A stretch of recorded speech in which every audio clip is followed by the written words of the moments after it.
I don't remember which one. Probably that one.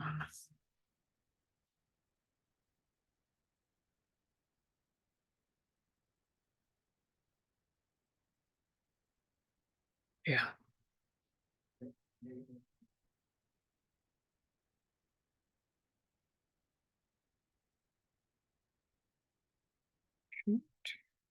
Two.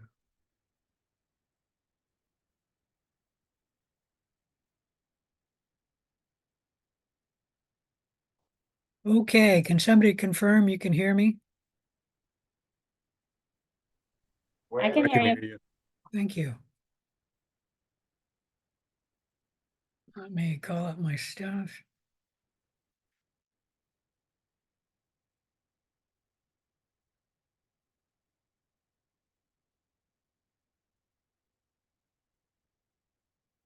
Oh, come on.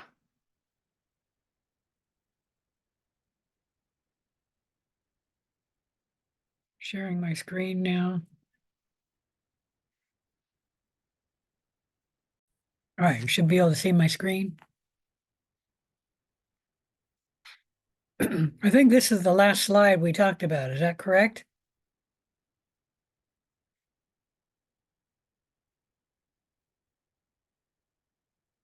All right, nobody confirmed that.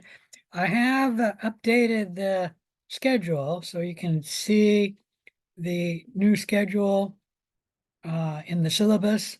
There were 2 quizzes that I moved, and then all of the lectures were moved down to the next week. So today we're supposed to be finishing chapter 2 and hopefully starting chapter 3. That quiz, I think that was going to be this week, has been moved to next week. And I had to do that because chapter 2 is on the next quiz. And I don't remember the other quiz that was moved, but there's one other quiz that I moved as well. In Canvas, I've only organized the Canvas web page through week 6 or 7. And then after that, I haven't gotten the Canvas web page corrected. I'll try and correct that.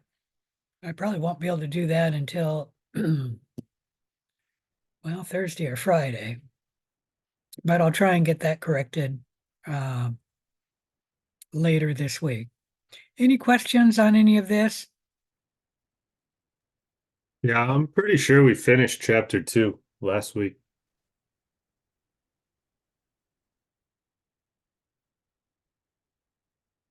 And you're attending the Monday, Wednesday class?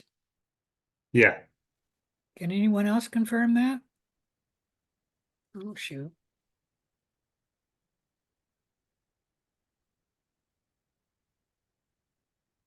I've got my mark there. Not me. I'm also pretty sure that we finished chapter 2. Oh, I got another mark there. I just didn't erase that. All right, I do see that. All right, so let's Yeah, I begin remember. chapter. Yeah, like I said, I see I do have a mark there. So let me go ahead and erase that now. And I just didn't erase the earlier mark. Where is that?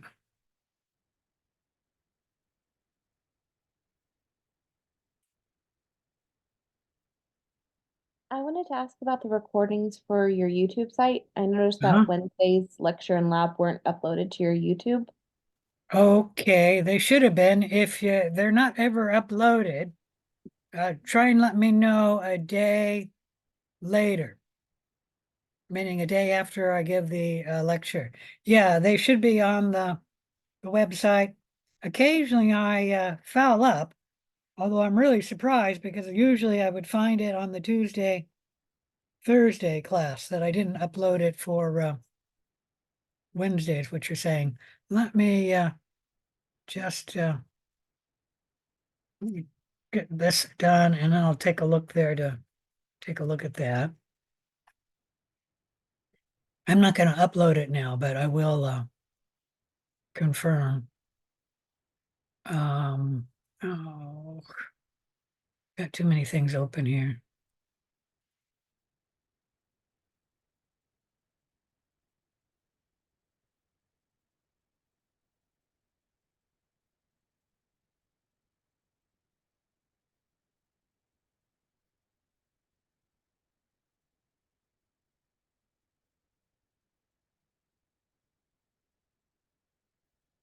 So 123, 123, 123.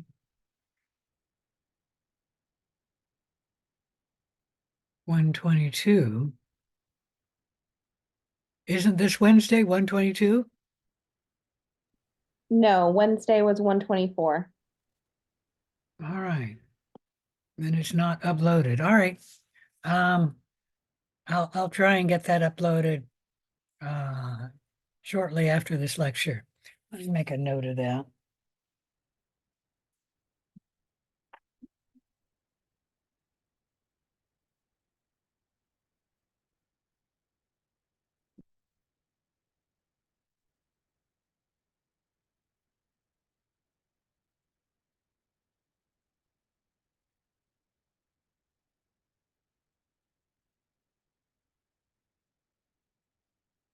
Okay, let's get to the lesson. I'll leave that here and then maybe that will speed my uploading too. So let's close this down.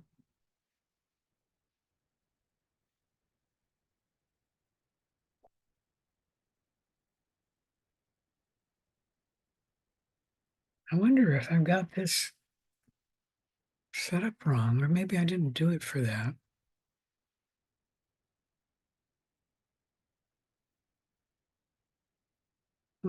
Not sure. All right, let's go to lesson 3.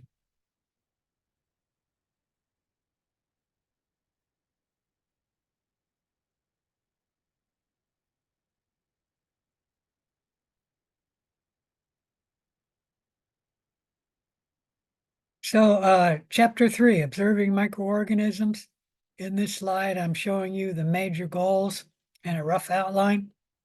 Know the terms, obviously know the terms of every chapter.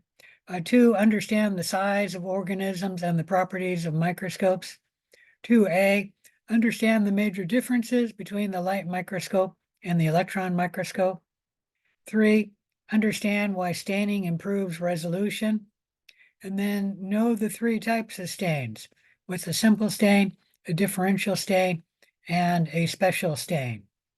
And then 3B, understand the gram stain, its procedure, and the basis of its differential staining.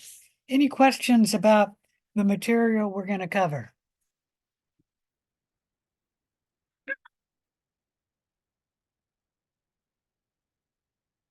All right. When we're observing microorganisms, we use the metric system. Actually, science and medicine use the metric system. The metric system is good because everything is based on the power of 10. And let me blow this up. You should know the prefixes. And then for the meter, most of these metric units. So a kilometer would be what you would use in metric for in place of a mile. I think it's smaller than a mile, like 0.6 miles. And a meter is the basic unit of the metric system for length. A meter is close to a yard. And there are 1,000 meters in 1 kilometer. A decimeter you don't need to know, but that's 1/10 of a meter. A centimeter you should know. It's on the ruler. It's the second smallest unit. Well, I guess it's hard to say. It's smaller than an inch on the ruler, the millimeter being the smallest unit on a ruler. And that's 1/1000th. of a meter, a millimeter. A micrometer is the size we use under the microscope. And a micrometer is 1/1,000,000th of a meter, or 1 times 10 to the 6 meters. 1/1 times 10 to the 6 meters. A nanometer is the size we use in an electron microscope, and it's 1/1000,000th of a meter. A picometer you really don't need to know, but if you've never heard of that, that's 1/1 times 10 to the 10th meters. You're expected to know the metric system for quizzes and exams. We have a study guide online on the metric system. You only need to know how to convert in metric units to other metric units. So converting from meter to kilometer, converting from meter to millimeter, something like that. You are not expected to know converting from metric to English. That's actually very hard. In metric, you use the same prefix for your base unit. So the meter is the base unit for length. The gram is the base unit for mass or weight. And you use the same prefixes, like there's a kilogram, a centigram. You use that. And then the volume, the base unit for the volume in metric is the liter. And once again, you use the same prefixes.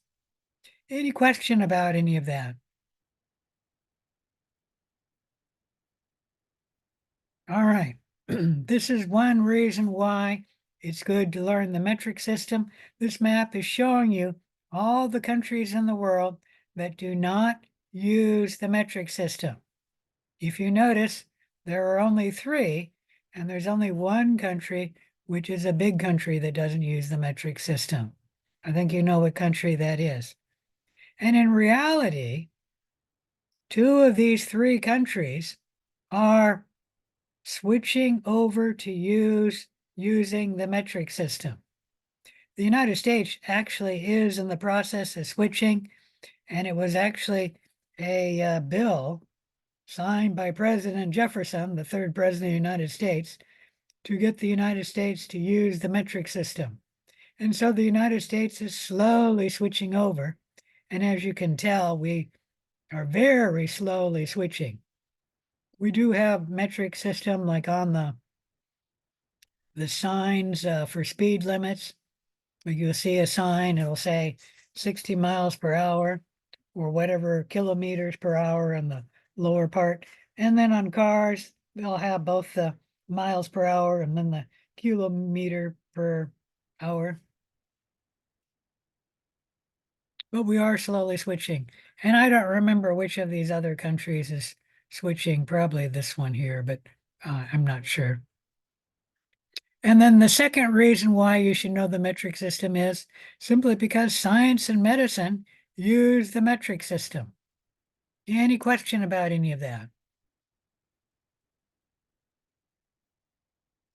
Oh, before I go further, let me go to my web page and I'll try and show you some things on the web page which might help you with the metric system.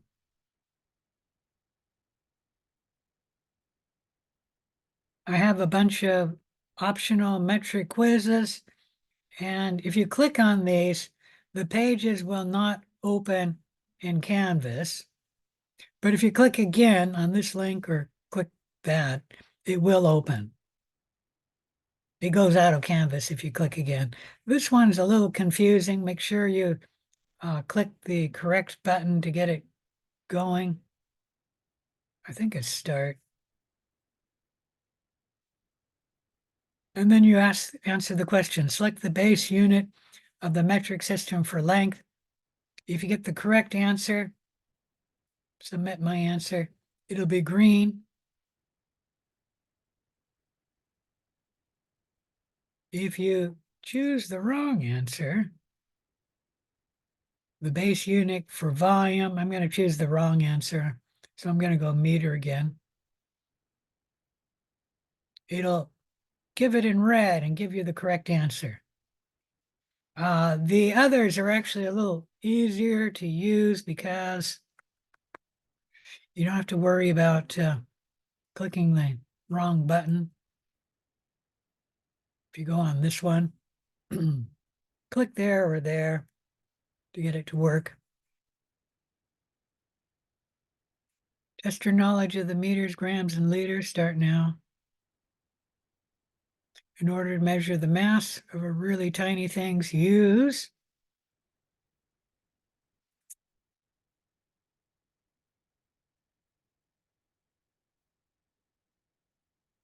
well, it's either milligrams or grams. Depends how tiny the really tiny things use.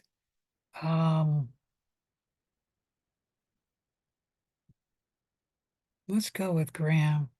That's the base unit. Your response? Incorrect. So it would have been the milligram. Like I said, smaller objects. A gram is pretty small. That's why I was wondering if that might be it. But milligram would be even smaller. The main reason behind the metric system was to make probably trading easier. I'm not sure about this. Certainly wasn't voting. It might have been construction because metric system is used in construction. And then traveling when you're measuring the distance you travel. But I think it's more in trading.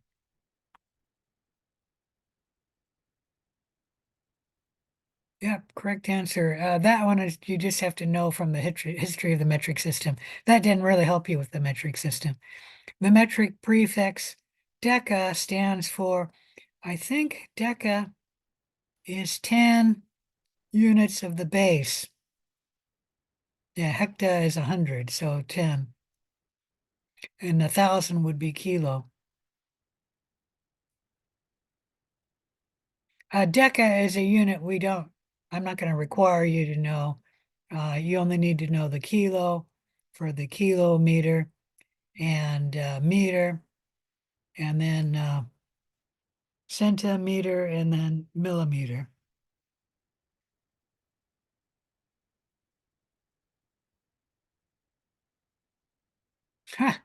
A gram is about the same weight as a dollar bill, a truck, a pair of running shoes, or a feather. Well, it's either a feather or a dollar bill. I don't know. Let me think about this. Boy, that's a tough one. Um,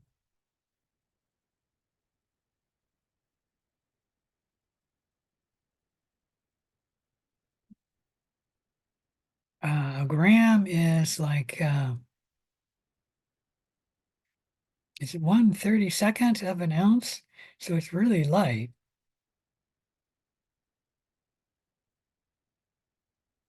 Something like that. And I'm not sure how light a feather and a dollar bill is because I just don't know what the weights of these two are. It's either one of these two, but I'm not sure. Let's go with the dollar bill. That's probably lighter than a feather. I got it right. That was just a lucky guess. The metric system uses what to measure length or distance? Okay, that one I know, meter. Anyways, this is a quiz that can help you on the metric system, and we got 3 of them. Any question about any of that? Oops, I gotta go back here.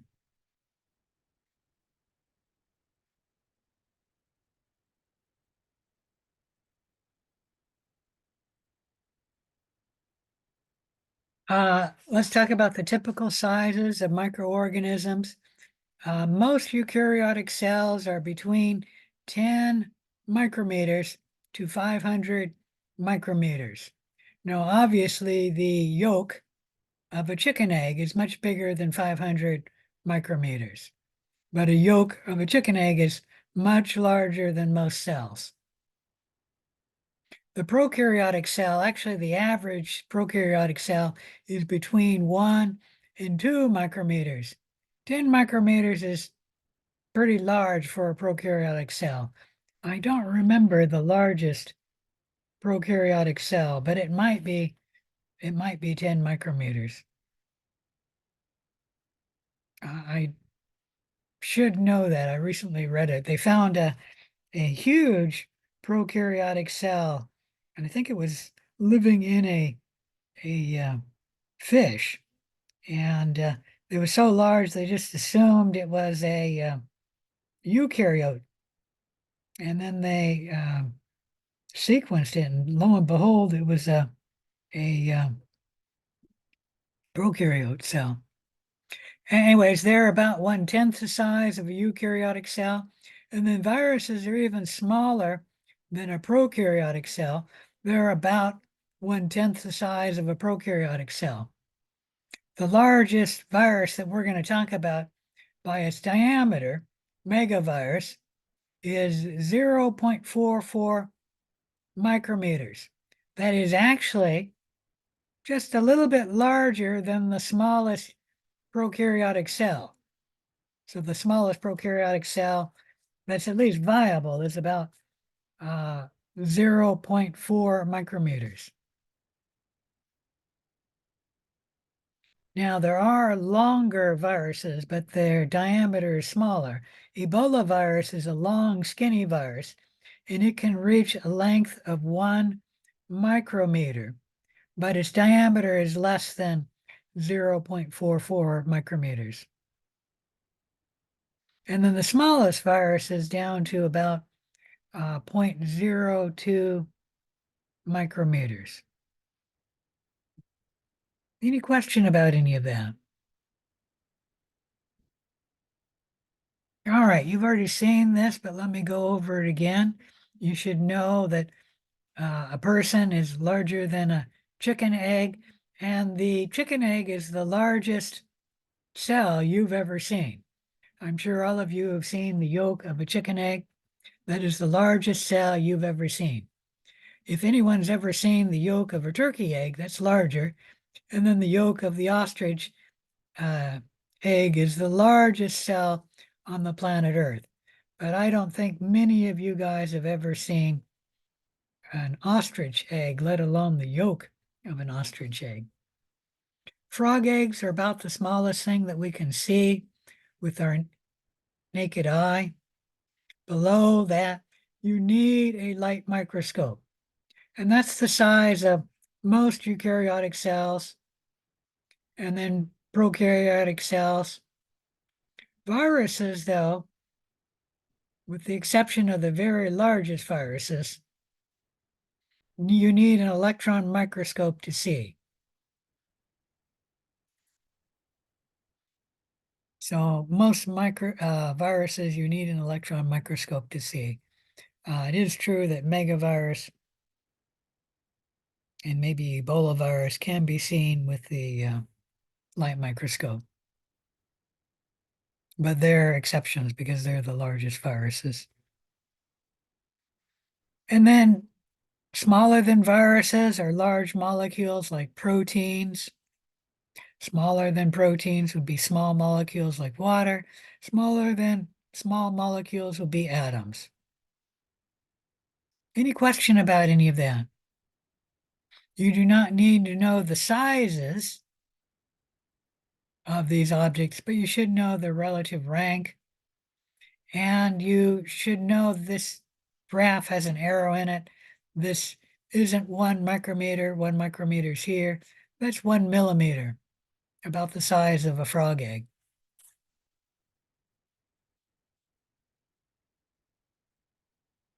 All right, this is showing you a light microscope.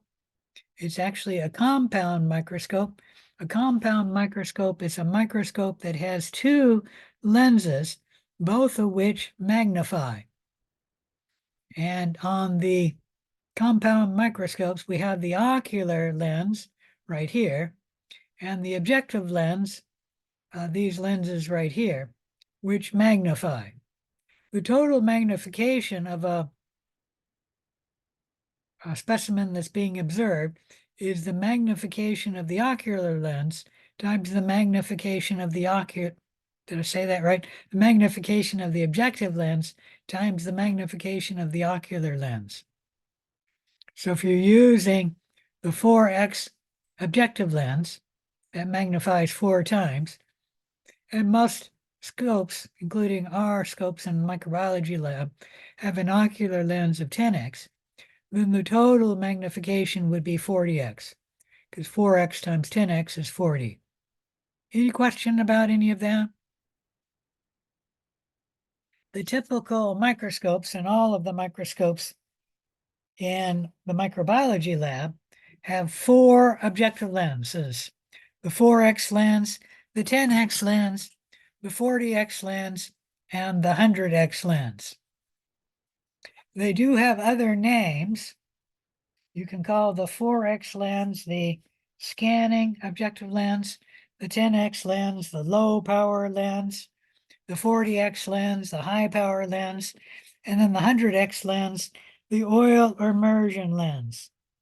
And as some of you noticed when you did the lab, those names confused you guys because the low power lens is not the lowest, the high power lens is not the highest. And I don't use those names. I use the 4x, the 10x, the 40x, and the 100x. Although the 100x, I frequently will call it the oil immersion lens. Any question about any of that? All right, you should know the different parts of the microscope shown here. The ocular lens, also called the eyepiece, the tube and the arm right here. You hold the arm when you're carrying the microscope, and then you hold the other hand underneath the base. The stage for putting the slide on, the stage controller for moving the slide. Come on, mouse, right there. You should know the objective lenses, and like I said, our microscopes will have 4 objective lenses, and it's on a rotating nose piece right here. The condenser lens right here, and the iris diaphragm right here. This is different than the other figure I showed you in the lab where I had the iris diaphragm on top of the condenser lens. The condenser lens here is now on top. The condenser focuses a beam of light on the specimen. The diaphragm opens up how big the beam of light is. The illuminator is a light source, also called the lamp. Coarse focusing knob, the large one. The fine focusing knob, the small one.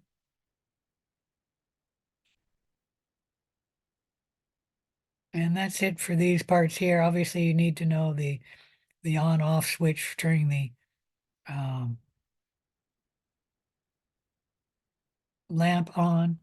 And I think that is also the rheostat, meaning you turn it on and then you move the dial further to up the intensity of the light on this one.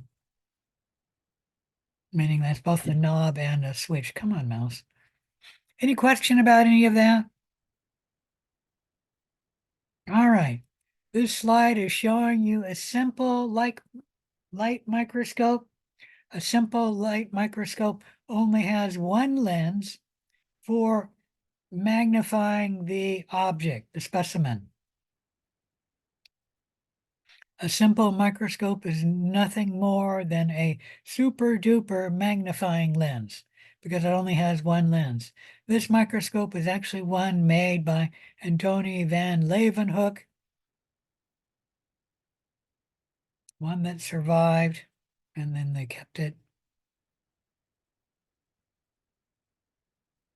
Any question about any of that?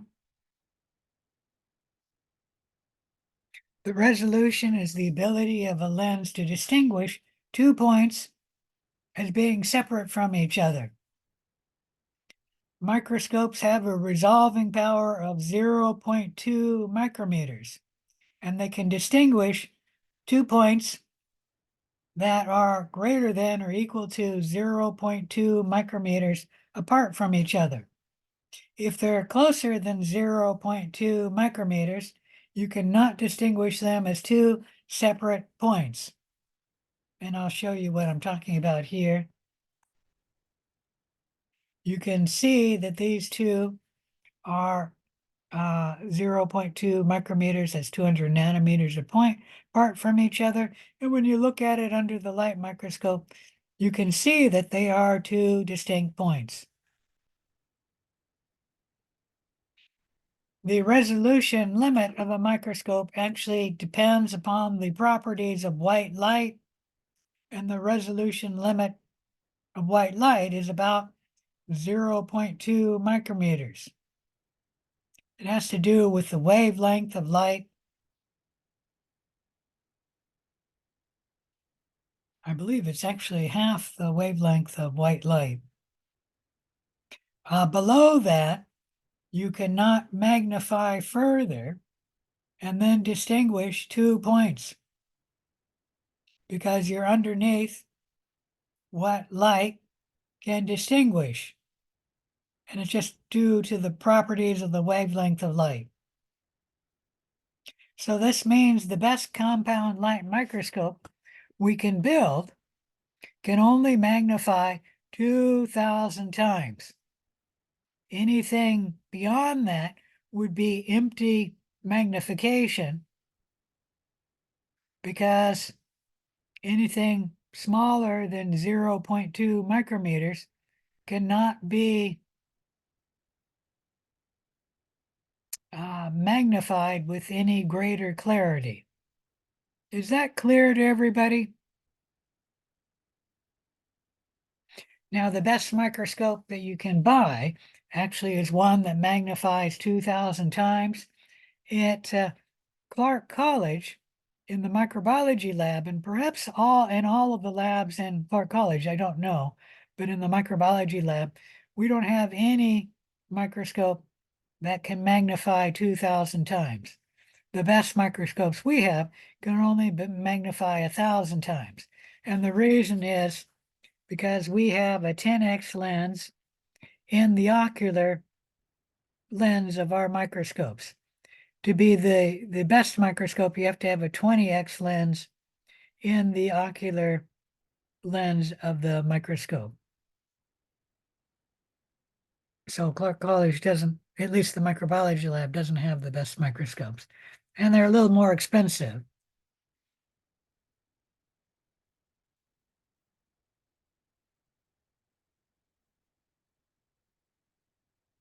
So once again, resolution is the ability to distinguish 2 points from each other as two separate points.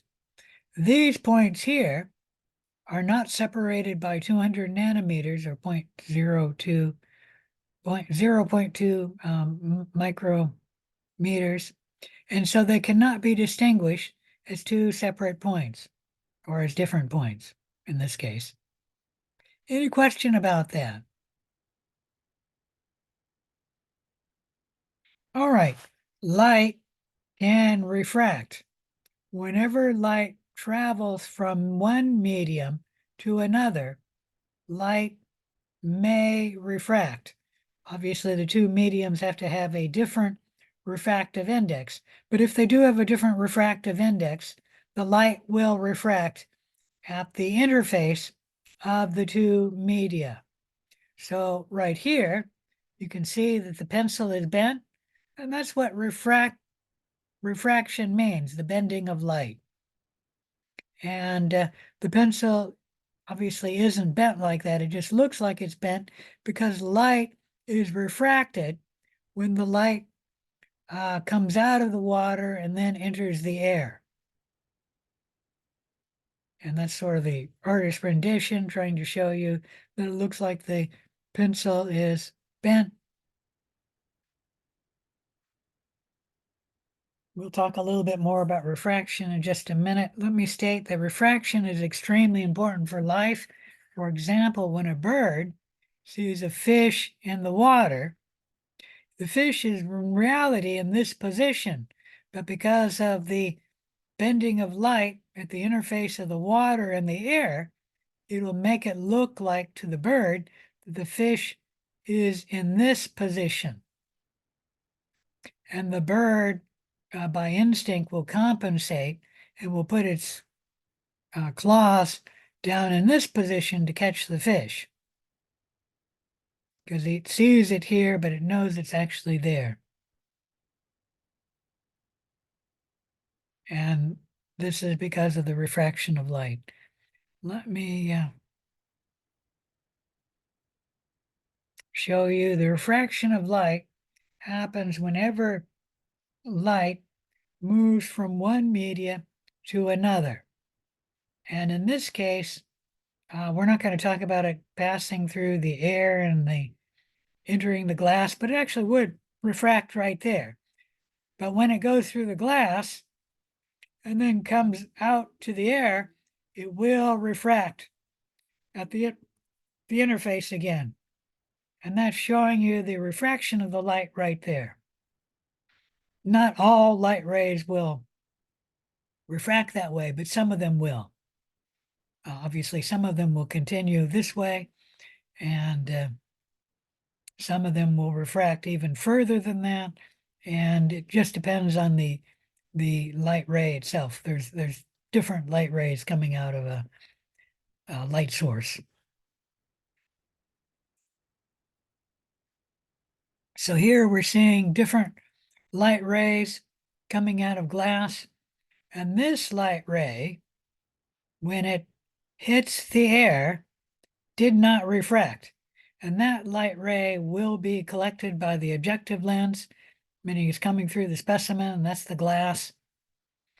Hitting the air, it doesn't refract, and it goes to the lens. This one will refract when it enters the air, and then you'll notice it's refracting again when it switches from the air to the glass of the objective lens. So that one's refracting actually in two places, but it is collected by the objective lens. This one here is bent at a far enough angle that it will not be collected by the objective lens. So this one comes here and is bent that way. That light will not be collected, that light ray will not be collected by the objective lens. And this one here will also be not collected by the objective lens. This one's bent so hard or refracted so hard, it is not even coming out of the glass. Any question about any of that? The reason for using oil with the microscope is oil has the same refractive index as glass. And so all of the light rays will not be refracted. And that one will be missed by the objective lens, but this one here will be collected by the objective lens. And that one will be collected by the objective lens, and so will that one. That means that when you use oil, there will be more light being collected by the objective lens than if you do not use oil. That will improve the resolution and the clarity of the image because there will be more light collected with the lens when you use oil.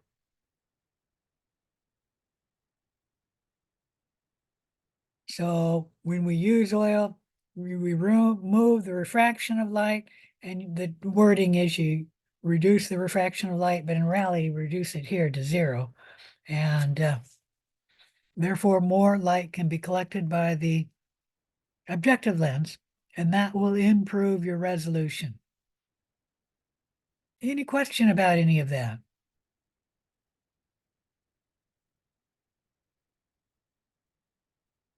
Let me see if there's anything else I want to talk about.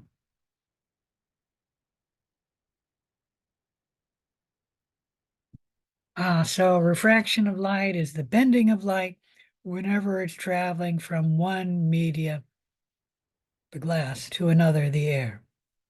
And that does apply to the glass, the air, and then the glass again. All right, the microscopes that we have in the lens use bright field illumination, where we see a darker object against a bright background. And these are the microscopes we have in the lab. The reason why the background is white is because the light from the lamp source comes through the specimen and then goes through the slide and then is collected by the objective lens. So all you're seeing on the glass there is the light, why it's white, the background. The specimen is darker because obviously it's colored or a dyed specimen, so it has color to it, and it will be darker than the background.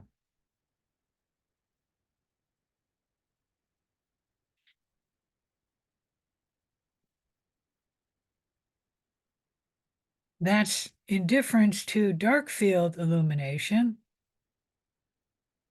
shown here, where in reality, let me blow this up, what you have is the light coming from the lamp and the light directly coming from the lamp and hitting the specimen to be collected by the objective lens will be blocked by a disc.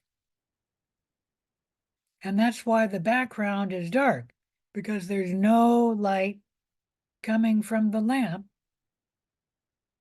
through the slide that's collected by the objective lens, why it's dark. And then the specimen is lighter than the dark background, because what happens is some of the light at a big angle will come to the specimen and then be refracted by the specimen. And some of that light will be refracted into the objective lens.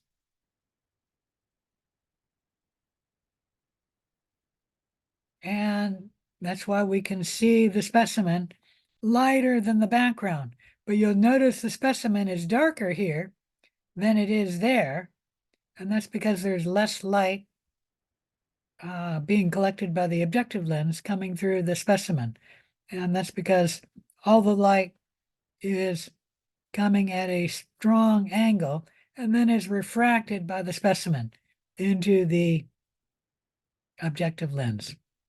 You do not need to know the exact specifics of dark field illumination. You just need to know the overall concept. Any question about any of that?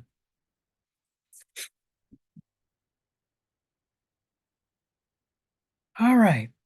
Here is an electron microscope, and the first thing you can notice is it's much bigger than a light microscope. An electron microscope differs from a light microscope in that it does not use light to view the image. It uses a beam of electrons to view and magnify the image. The beam is focused by an electromagnetic lens, so it doesn't have a glass lens either. The wavelengths of electrons are much shorter than the wavelength of light, and that can give greater resolution, meaning you can magnify the specimen at a much higher rate than you can magnify the specimen with light and still get greater resolution. Now, electron microscopes allows the examination of viruses, the internal makeup of cell structures, as well as the surface of objects. There are two main types of electron microscope. There's actually 4 types, but we're only going to talk about 2 main types. There's the transmission electron microscope shown here, and the scanning electron microscope shown here. What do you notice about the difference between these 2 types of microscopes? Anyone? What do you notice? Transition or transmissions shows way more detail. That's not entirely true, but I do see what you're talking about. And that is you're seeing more detail inside the cell. Here, we're not seeing any details inside the cell. What are we looking at here? Come on, mouse. What are we looking at here? It's not the inside of the cell. What is it? The outside of the cell. It's what? The outside of the cell. Yeah, the surface of the cell, the outside of the cell. But you are seeing the detail of the outside of the cell. I don't know what this is, but there's a hole there, and then there's rings around it. You're seeing the fuzz there. So you can see details with the scanning electron microscope. And it is true, you can see more details because you can see the inside of the cell, and the inside tends to differ, especially for eukaryote. The outside tends to be fairly similar. There's one other difference. You kind of have to look at it and figure out what that difference is between the 2. I'll give you a hint. Which one is a 2-dimensional object?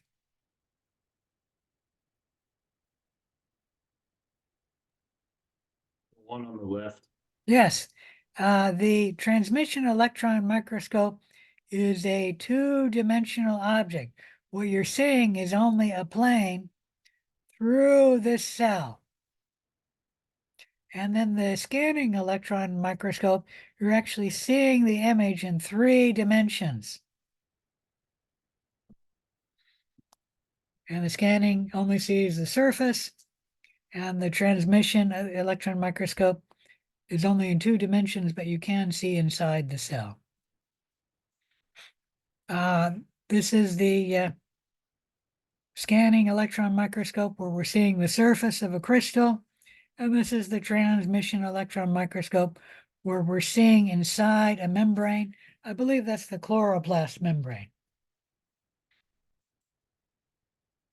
There are different types of microscope, but we're not going to, you're not going to be examined on them. There's the scanning tunneling microscope. It uses a metal probe to scan a specimen. You can get 1/100th of the size of an atom. So this really magnifies greatly. And then there's atomic force microscopy. You're not going to be examined on this one either. You use a metal and diamond probe inserted into the specimen, producing a 3-dimensional image.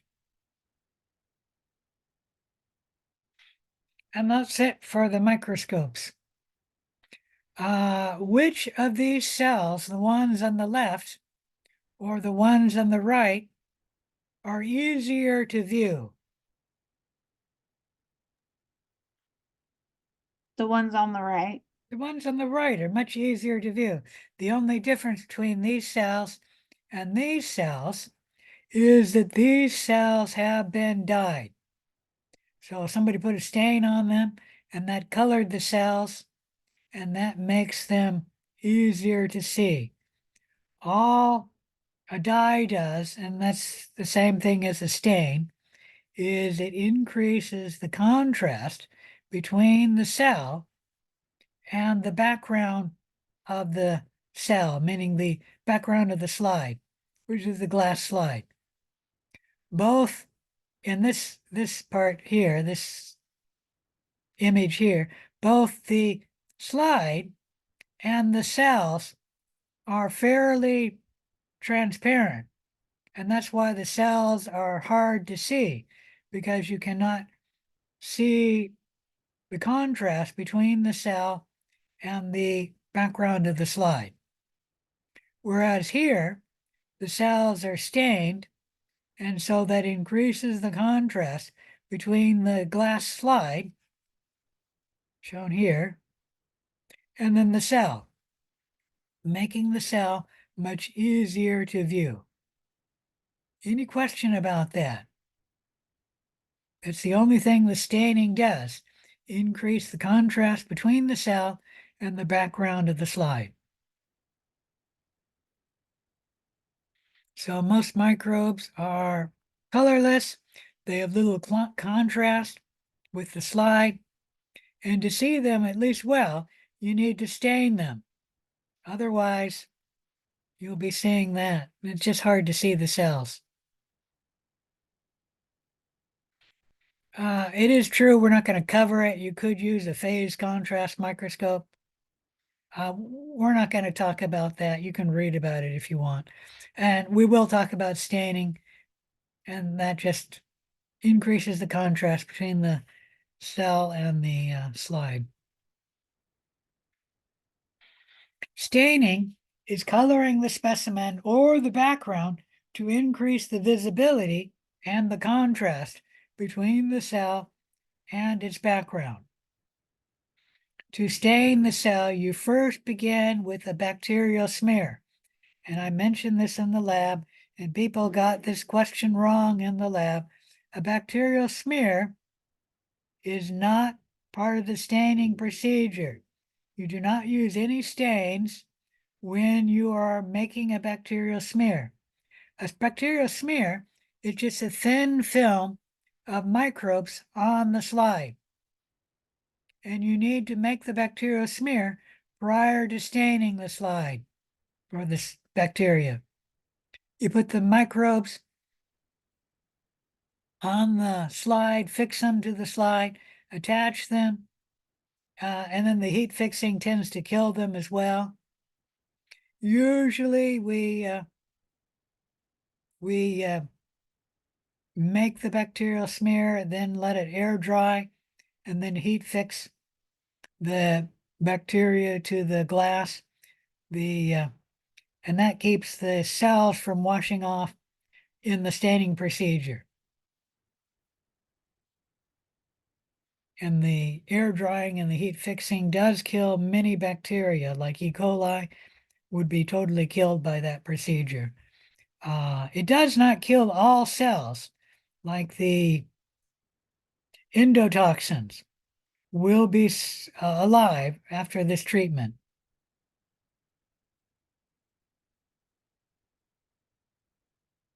So stains, also called dyes, are salts consisting of a positive and a negative ion. In a dye, one of the ions is colored. We call that the chromophore. A basic dye has the chromophore, or the colored portion, in the cation.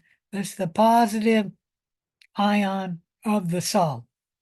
An acidic dye has the chromophore in the anion. That's the negative part of the salt, or the negative ion of the salt. And that's the only difference between the basic dye and the acidic dye. Bacteria have a slightly negative charge. Therefore, a basic dye is better for staining the cell because the positive dye will be attracted to the slightly negative cell, coloring the cell. A basic dye is a dye like crystal violet, methylene blue, malachite green, and safranin. I think we talked about all of those dyes already in the lab.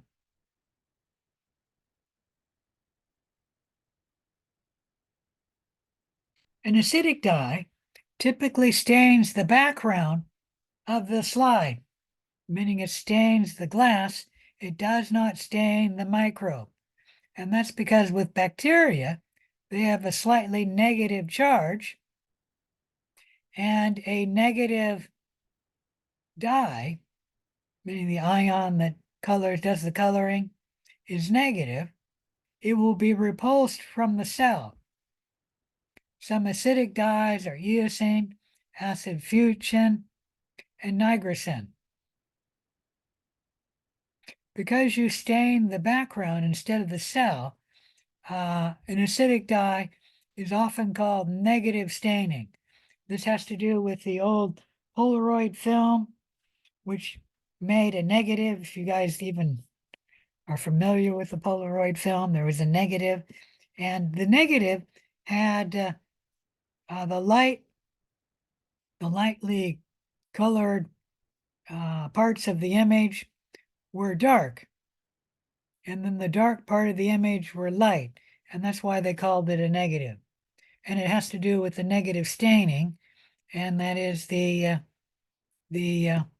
background of the slide is stained dark, and then the cell is either unstained or stained very lightly. Any question about any of that? So a basic stain will show the cells like that, where the cells will be stained, and they'll be stained fairly darkly. The negative stain stains the background, the glass, and then the cell is unstained. In both cases, you can easily see the cells. Any question about any of that?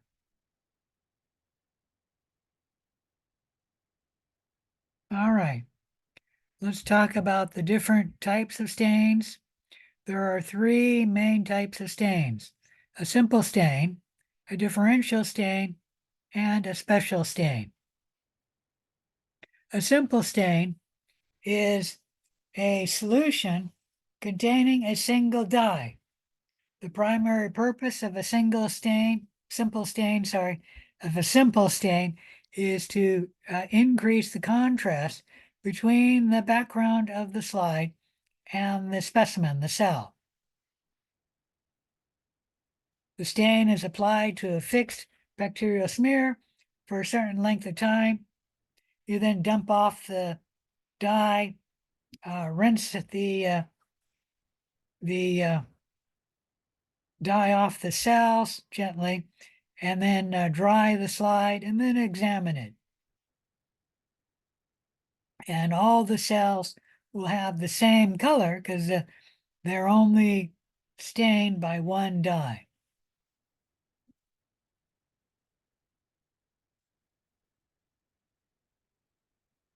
I don't have an example of this, but maybe this will be good enough. The cells, all of the same color, regardless of their properties. A mordant is something that can be used, and it intensifies the stain. So a mordant is a chemical that's applied after you've done the primary stain, or the stain in this case, and it intensifies the earlier stain. Usually a mordant will chemically bind to the stain and intensify the stain. We'll talk about a mordant in the gram stain, where iodine is the mordant. Iodine actually combines with the first stain of the gram stain, making a larger molecule, which will intensify the stain. So the mordant is not a stain. It can increase the affinity between the stain and the specimen. It can coat the specimen to enhance it, therefore making it easier to see, such as with the flagella stain shown here. Let me blow this up. The mordant in the flagella stain coats the specimen many times, making the flagella, well, let me have the mouse, coated many times so then you can see it. Any questions about a mordant?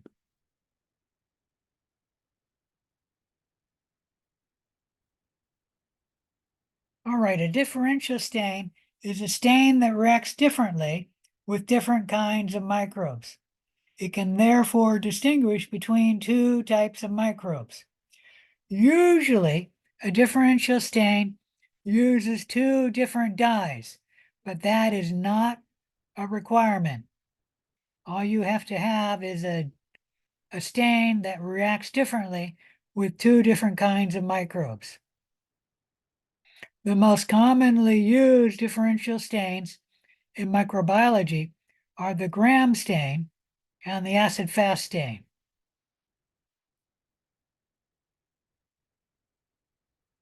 The Gram stain was invented by Hans Christian Gram in 1884. You do not need to know the year he invented it, but you should know that it was invented by Dr. Gram, and that's why we always capitalize the G in Gram, because Gram stands for his name. It's a very useful stain in bacteriology because it classifies essentially all bacteria into two very large groups, the gram-positive bacteria and the gram-negative bacteria. The gram-positive bacteria stain purple, and they're dark purple,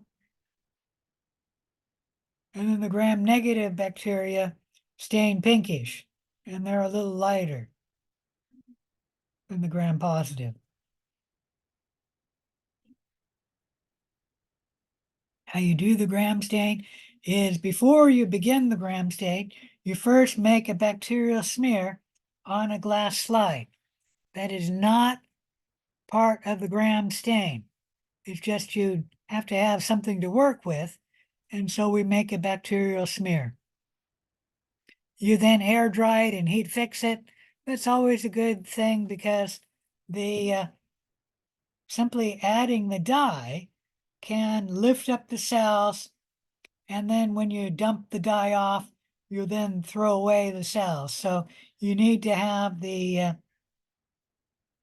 bacteria attached to the slide in order to do the staining procedure, especially the washing procedure, because you have to wash the dyes off of the slide.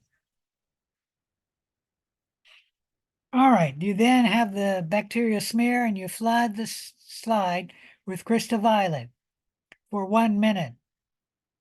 Crystal violet is the first stain used, so we call it the primary stain. You then dump that off and then wash with cold water gently. Dump the water off and then flood the slide with iodine. Iodine is a mordant.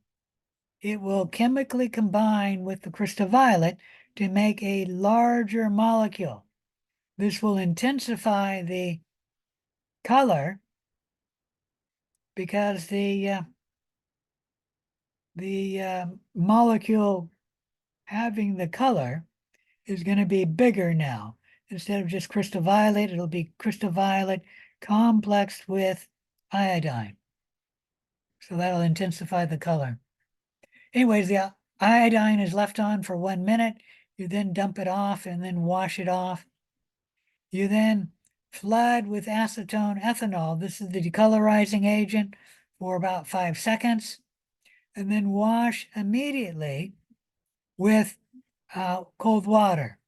You need to wash immediately because even if you were to dump the acetone ethanol off, there will be traces of it on the cell, and that decolorizing agent will continue acting on the cells. And it can, if allowed enough time, it can pull out the crystal violet iodine complex from the gram-positive cells.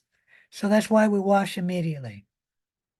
You then flood the slide with safranin. Safranin is the second stain used. It has a different color than the primary stain, so we call it a counter stain. And you apply it for 1 minute. If your safranin is very weak, you may apply it for 2 minutes, But at Clark, I've always found that 1 minute was fine. You then dump off the saffron in, gently wash it with cold water, and then blot it dry and examine it under the microscope.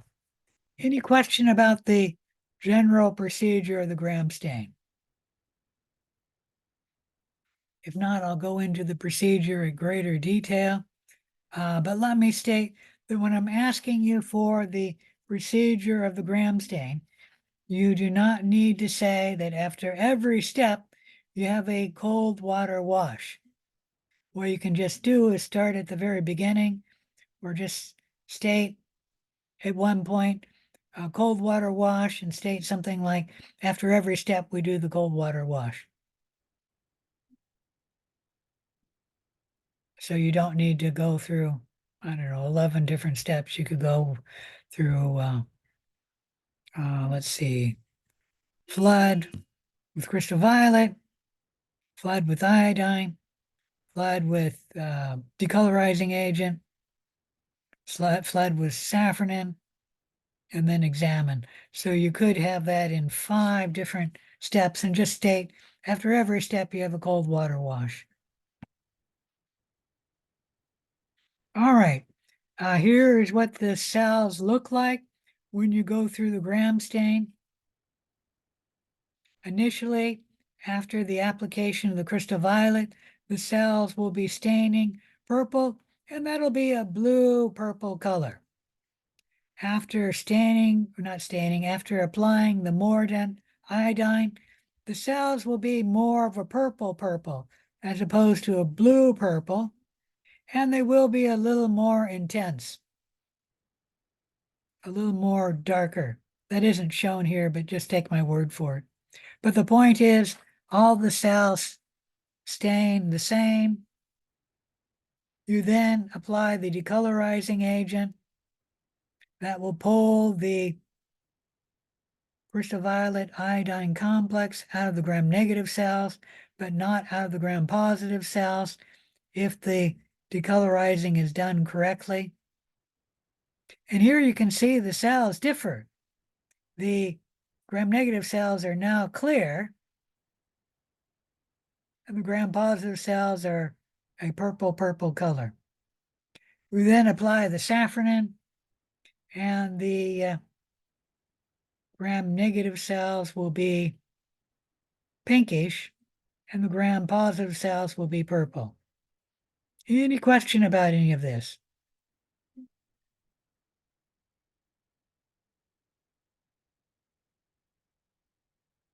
All right, the gram stain in greater detail. You first make a bacterial smear on a glass slide. You then air dry and heat fix that. None of this is part of the gram stain.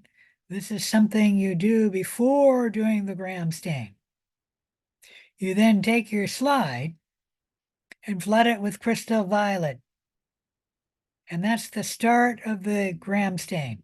And you let the crystal violet sit for 60 seconds or 1 minute.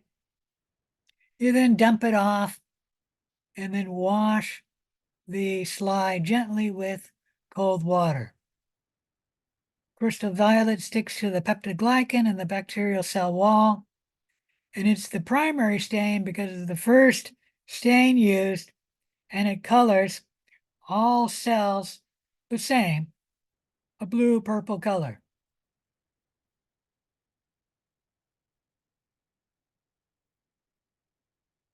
So after applying the crystal violet, the color of the gram-positive cells will be purple. The color of the gram-negative cells will be purple. And yeah, it's a blue-purple.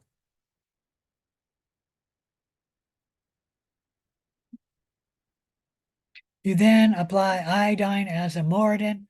It increases the affinity of the crystal violet for the specimen. The iodine actually chemically combines with the crystal violet to make a larger molecule. You apply the iodine for 60 seconds or 1 minute, dump it off, and then gently wash with cold water. After applying the iodine, you see the gram-positive cells will be a purple color, and the gram-negative cells will be a purple color.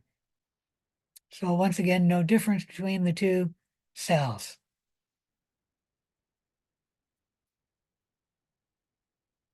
You then apply the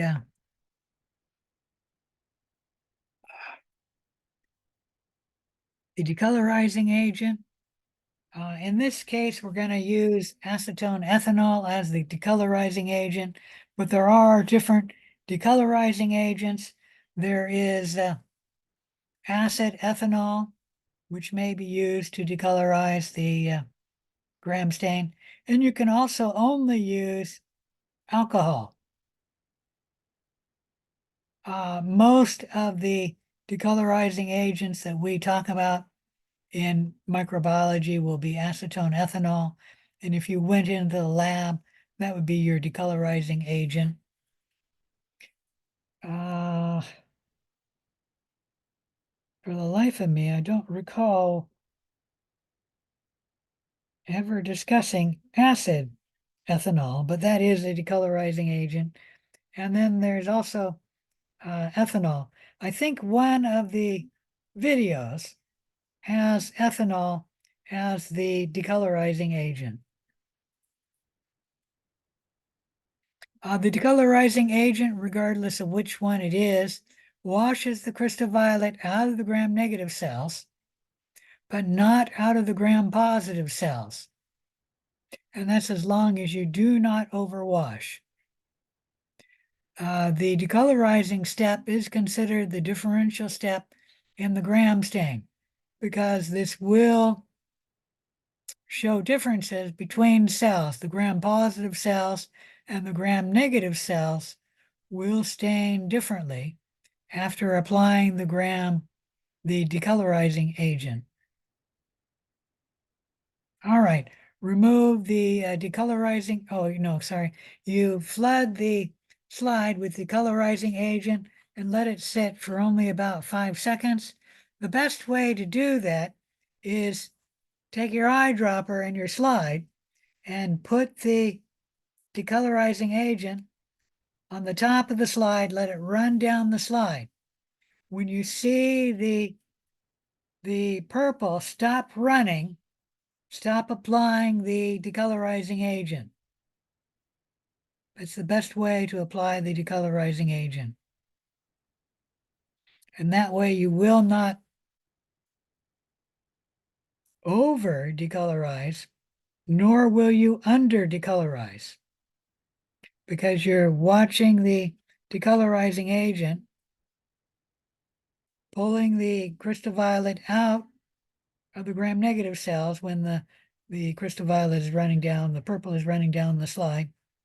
And then once that stops, stop applying the decolorizing agent,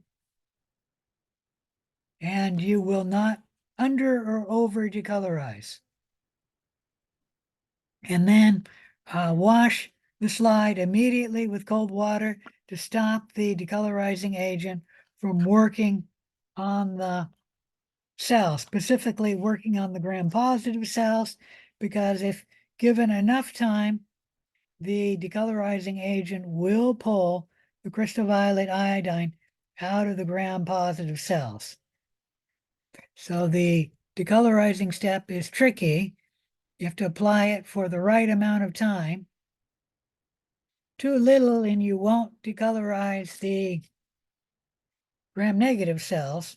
Too long and you will decolorize the gram-positive cells. Any question about any of that? And then you wash immediately to stop the decolorizing agent from acting, because there will be trace amounts of it left on the cells.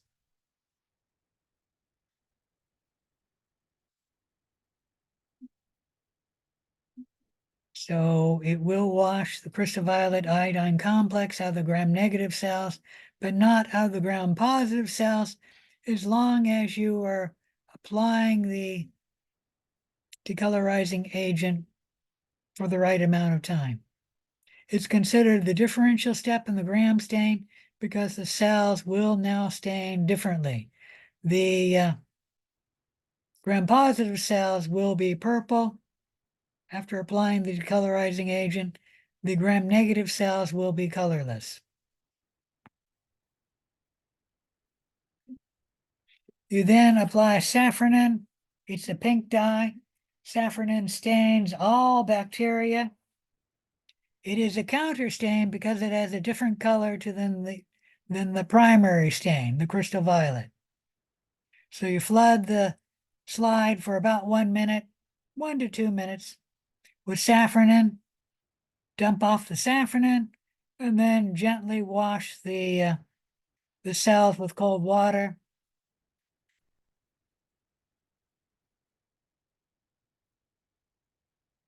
After applying the safranin, the gram-positive cells will stain purple from the crystal violet. The gram-negative cells will stain pinkish from the safranin. Any question about any of that?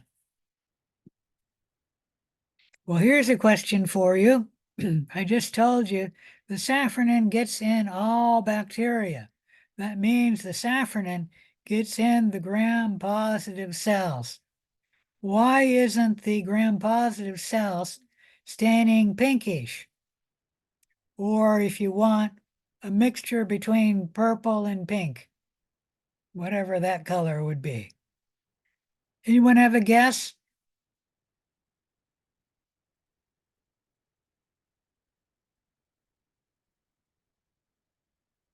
Anyone?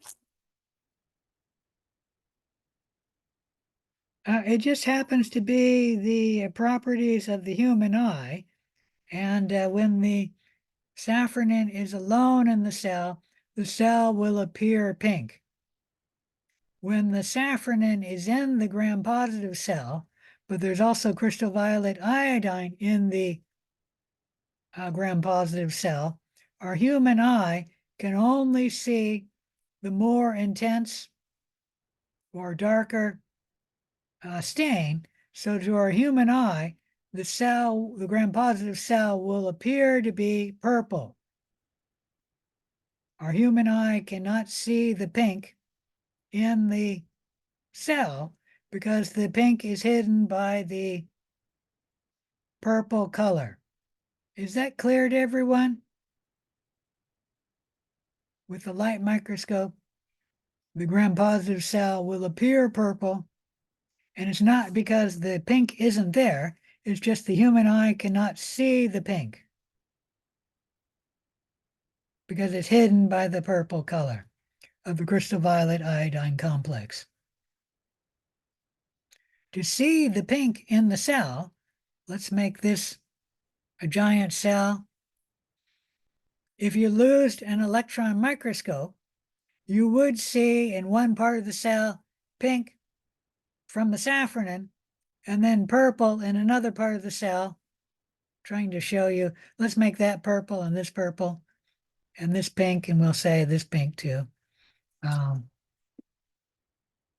You could see the pink if you were to look at the gram-positive cells under the electron microscope. Okay? And you'd also see the purple from the crystal violet iodine complex. So the safranin is in the gram-positive cells. It's just that we cannot see it with our human eyes.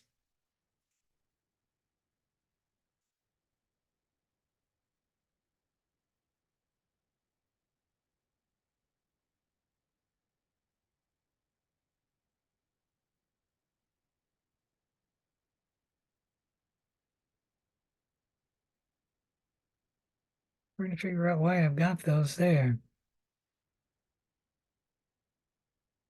Maybe I went backwards, sorry. All right, are there any questions about any of this? If there's no questions, I'm gonna end the lesson here, and I'll see you at 6.